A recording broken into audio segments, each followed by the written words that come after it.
In dealing with debt, simple steps for students to build credit while they are in high school or college. Here to walk us through it is Ted Rossman, credit industry analyst at Bankrate.com. Always a pleasure to have you here. What's a good place to start? It seems so impossible, but college students really can get great credit. It's definitely possible. My top tip is to get on a parent's credit card account as an authorized user.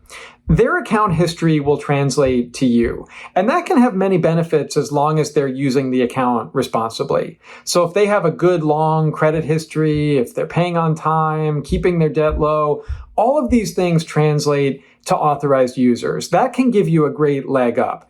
You could also apply for a credit card in your own name. Credit cards are a great way to build credit as long as you're paying in full and avoiding interest, because then it's completely free and you actually get benefits like rewards and buyer protections. Student credit cards and secured cards are often good starting points. They're easy to get. A secured card means you put down a deposit that serves as the credit line. So maybe it's $200 or something like that. These are safe, easy ways to get started. You could also sign up for programs like Experian Boost and Experian Go.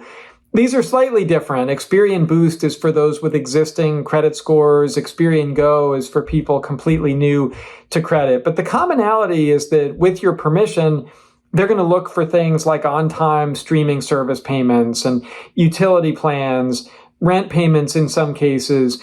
These things have not historically counted in credit scoring, but these new services can bring them in, and that can be a good way to build credit. What about spending habits? Especially when you're young, it's good to establish good habits. So we're thinking about keeping a budget, avoiding overspending. Don't get too enamored with credit card rewards. I mean, I know it's a nice bonus, but not if you're overspending to get the privilege.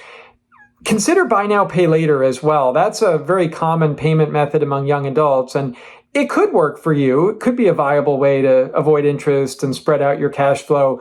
But just be aware that a lot of these plans nowadays are charging interest. It's not always the 4 interest-free payments over 6 weeks that it used to be.